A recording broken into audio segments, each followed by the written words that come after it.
Welcome to the most important week of the year for the podcast industry. Welcome to Podcast Movement 2025.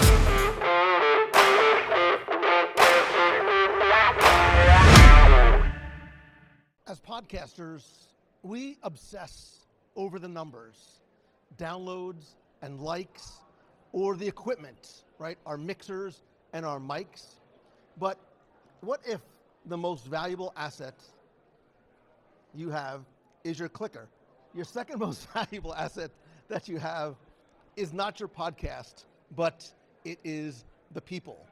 My name is Mongello. I am a recovering attorney from New Jersey who more than 20 years ago had an idea to take my love of Disney and turn my passion into my profession. Started podcasting in early 2005, eventually moved from New Jersey behind Magic Kingdom, and I have now been podcasting for more than 2 decades, but trying to help other people turn what they love into what they do.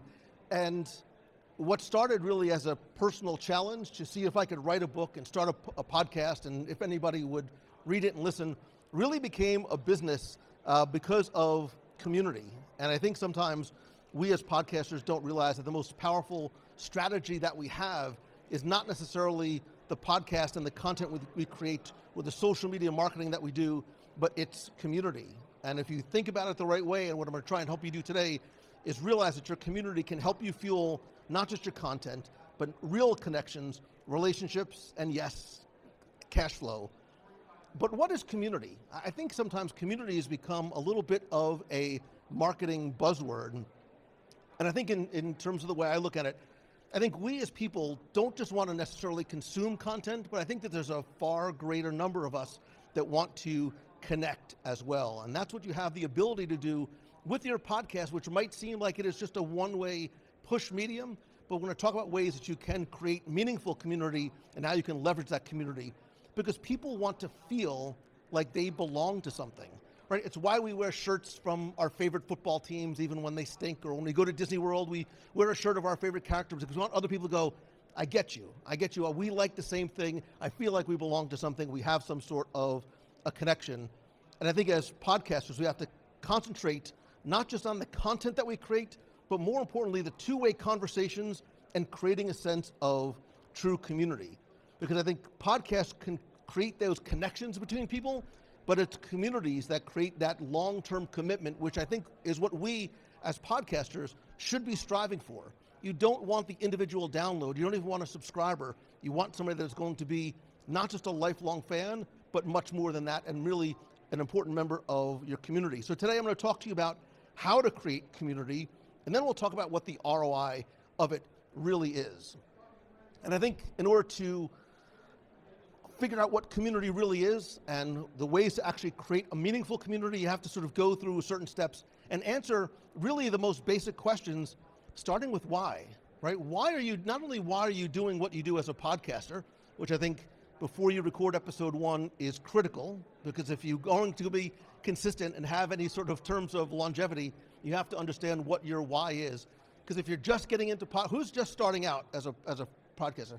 If you are just starting out because this is an easy way to make money, we need to have a deeper conversation, because those of you who are laughing know, listen, I've been doing this for 20 years. It took a very long time before this turned from my little hobby that I do in my extra bedroom to my full-time career, what I do in my extra bedroom. But understanding your why, not just in terms of creating your podcast, but creating your community. So you have to ask yourself, why am I creating community in the first place, right? What do I want to have happen? More importantly, why should people join? We are so distracted. Our attention graph is so spread thin with not just micro content, but other places that are vying for our attention. And then when you get people there, what do you ultimately want them to do? Having the vanity metrics of people who like your Facebook page or are part of your Facebook group or wherever your community exists is nice, but what do you want to have people ultimately do when they are there? And I think part of the ways to answer the questions of what your why is, again, it goes back to this idea that people want to belong to something. They want to feel like they are part of something. So you want to create a place that is a trusted, safe place that they can make connections with like-minded people. Because if we don't have friends who maybe are interested in Disney or fantasy football who are in our inner circle, we want to find those people that know and get what we do. You also want to give them a feeling of influence.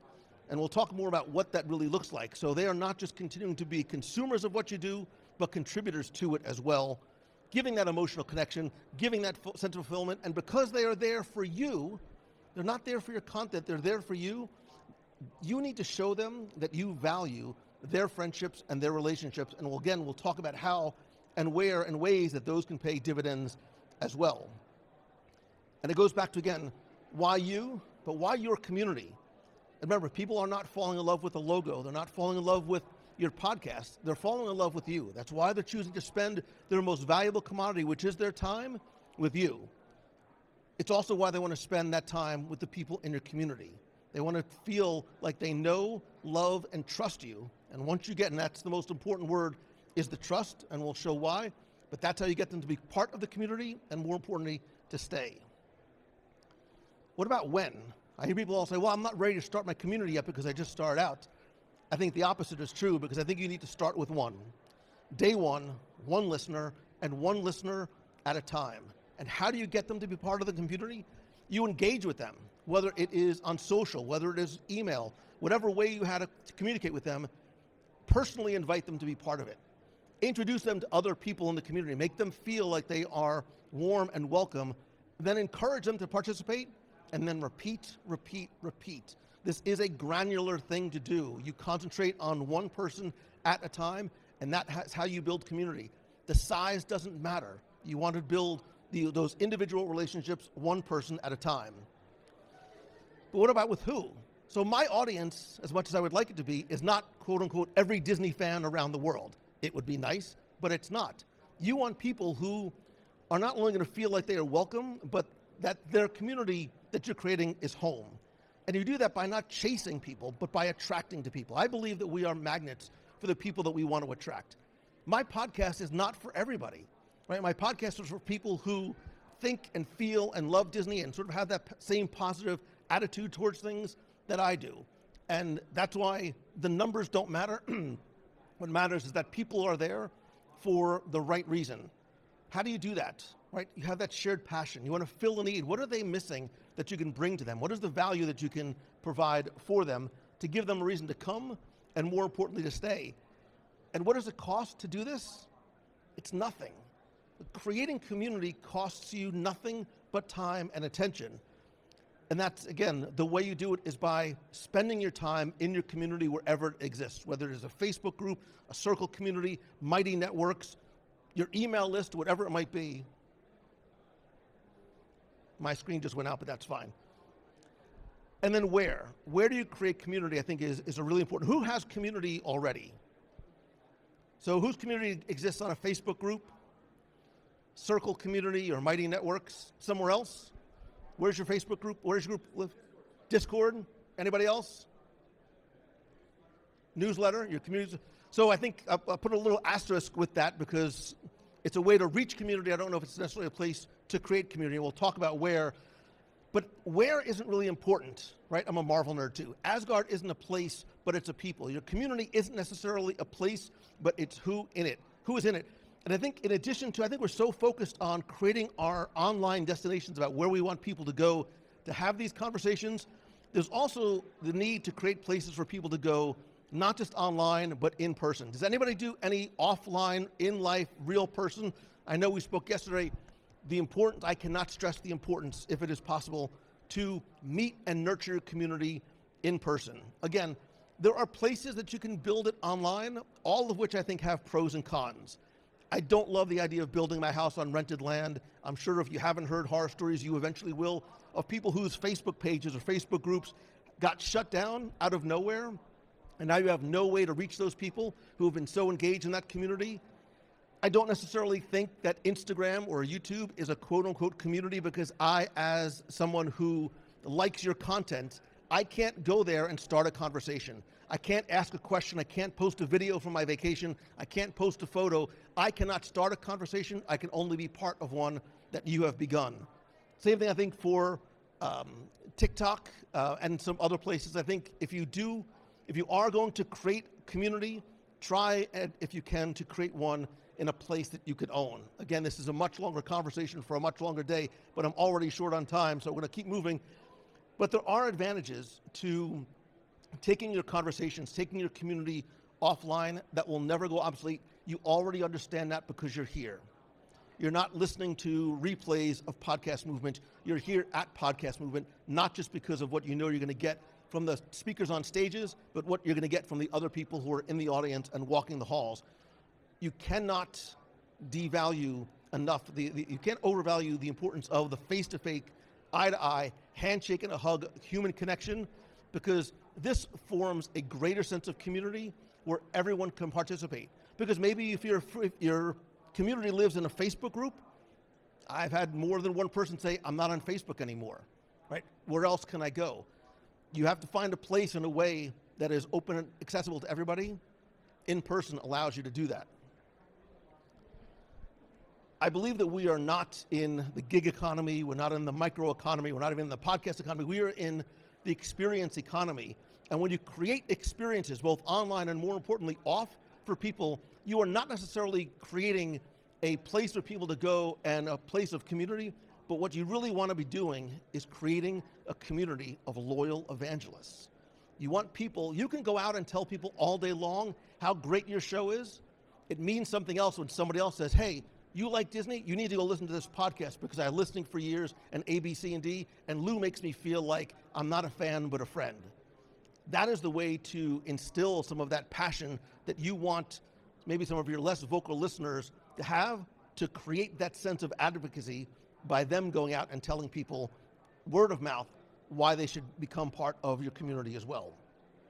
So how do you actually go about doing it? How do you go from being on your phone and your community living there to doing things in person and making that transition from online life to real life? Again, this could be a much longer conversation, but start simple, start small, start free. Do a free meetup at a coffee shop or something that is local to you or connected to what it is that you talk about. I have been doing since 2008 monthly meetups for free every month in Walt Disney World. It's not so that listeners can come and meet me, it's so that I can meet you. So I can look you in the eye and say, thank you so much for listening. Where are you from? What's your favorite episode? Whatever it might be. It also allows people to meet one another, right? I am trying to be the person to help connect people in the community with one another. But from there, you can sort of build on what makes sense for you and what makes sense for your topic and what makes sense for your community. Whether it's going to, I wouldn't go to a Dallas Cowboys game, but if you get together and go to a I'm a recovering Giants fan as well.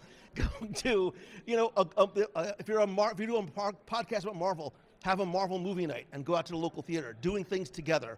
If you have a product launch party, we have a running team. I have 750 or so runners from around the world that love running at Walt Disney World because they're crazy people. Clearly, this is not a body built for running. I'm there to cheer, but they wanted to come together and form a team.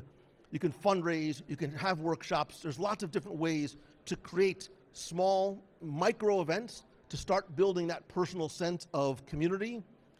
And then you can also monetize it as well once you get to a certain point, because once you start doing things for free and people feel like they belong, that they are welcome, that they can contribute to something, they're willing to sort of take that next step and go from consumer to customer, which is sometimes that hardest sort of mountain to climb.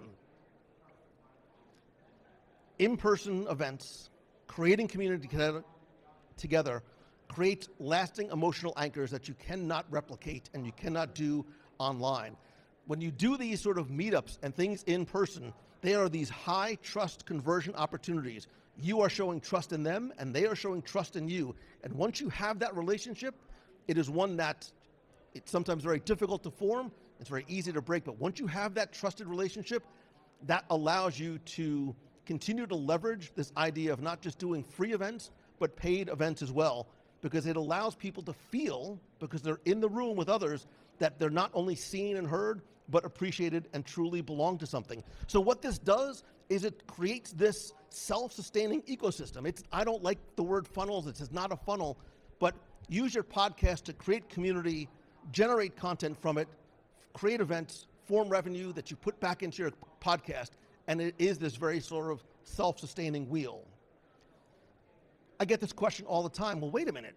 Like, why do you do free meetups in Walt Disney World? Why are you taking a Saturday out of family time, work time, your own time to do stuff for free if there's not any ROI in it? Because there is, right? There is huge ROI that does not necessarily get measured in terms of dollars and cents. If you take nothing else away from today, and hopefully you take at least something, the people who are listening to your podcast, do not treat them as fans. They are your friends, whether you have met them or not. I've said it every single week for the past 20 years, because it's not like a line, because it's true. That's how they look at you, right? They know you, they love you, they trust you. They feel like they are your friend. You need to treat them the same way. The best way to do that is in person. When you treat your fans like your friends and create meaningful community, you create a sense of loyalty that I don't think that you can replicate online. That loyalty, when properly nurtured, turns those people into your most passionate evangelists. Again, Disney can go out and say how great their new restaurant is. It's a marketing message. People who are fans of Disney go, hey, you need to go try this new restaurant. The messaging is different. The same is that's exactly what you're trying to do for your own podcast. You're trying to create a community of loyal evangelists, because the interactions that you have are much more valuable than any individual transactions. I think too many times I hear and see podcasters trying to get to the sale. They've got the freebie, they've got the lead magnet, they're trying to do this thing to get to the one sale. I don't want the one sale, right? You want a lifelong member of your community so that you can present them offers more than once that not only put money in your pocket, but more importantly, bring them value, because this is about turning relationships into revenue. We're going to talk about ROI, again, not just in terms of dollars and cents, but what some of the other returns on your investment are. Because I think the best way to monetize, who's monetizing their podcast already? Who wants to monetize their podcast? Anybody doing it full-time, podcasting full-time? Who wants to podcast full-time? The only way to do that is through relationships. And you don't need to spend money to make money, right? A lot of the things that we're going to talk about, you don't need to necessarily spend a dime on. I have never spent a dime on marketing. I've never placed an ad. I have never, other than like boosting a post just to see what a waste of money it was, I have never placed an ad, because the people who do the marketing for me are the people who are part of the community. And that's not about me, but that's just an example of why community and why relationships are so very important. So how much can you expect in return, right? I get this question all the time. What is the real ROI for me? How much can I really anticipate? That really is up to you. And it also, you have to figure out for yourself, what is the ROI of community for you? I don't have a lot of things to sell from the Disney side of what I do, but this is very much a long-term play for me in terms of why I'm building community and what I look for in terms of my ROI of my time. And I think the real ROI comes down to three different things. It's reach, right? Where, again, how do you sort of measure reach? You measure it by seeing how well your audience is willing to market for you. How much are they sharing? How much are they an advocate for you and what you do? What about impact, right? One word I don't love, I think it's a gift word, is influencer. Like, I think you can't call yourself an influencer. Someone needs to call you an influencer because you've demonstrated influence. How do you show that? By having impact, right? By demonstrating what that engagement is.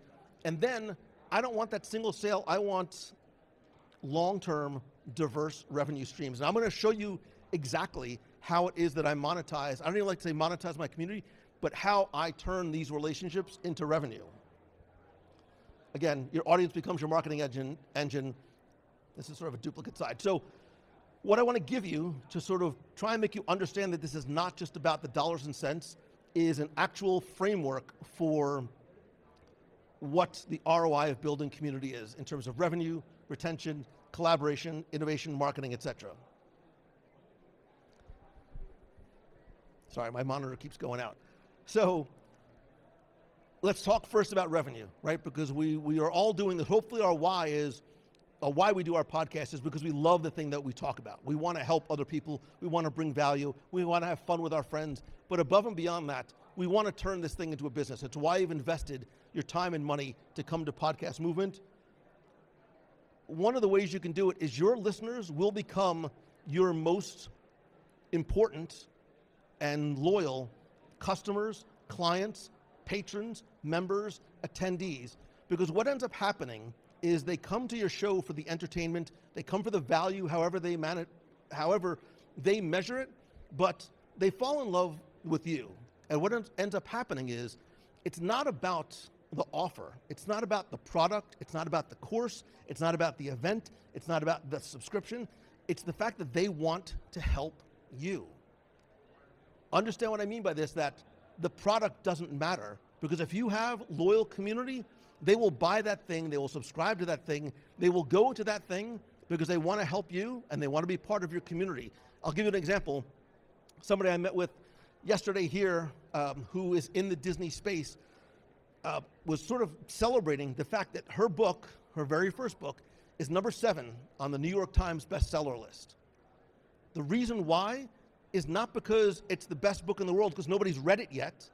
It's not because she's had 5 other books before this, so she has a track record. She's not the Stephen King of Disney authors.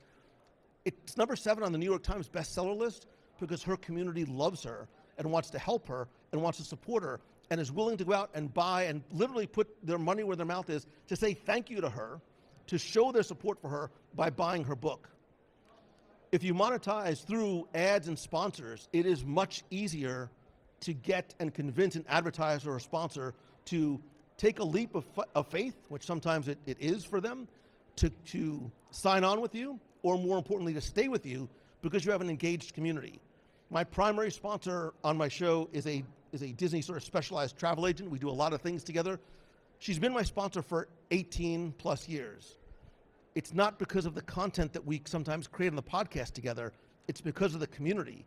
Because when I say, hey, we're going to do a group cruise, she knows as the travel agent that we may get 500 people to come on that cruise because of the sense of community.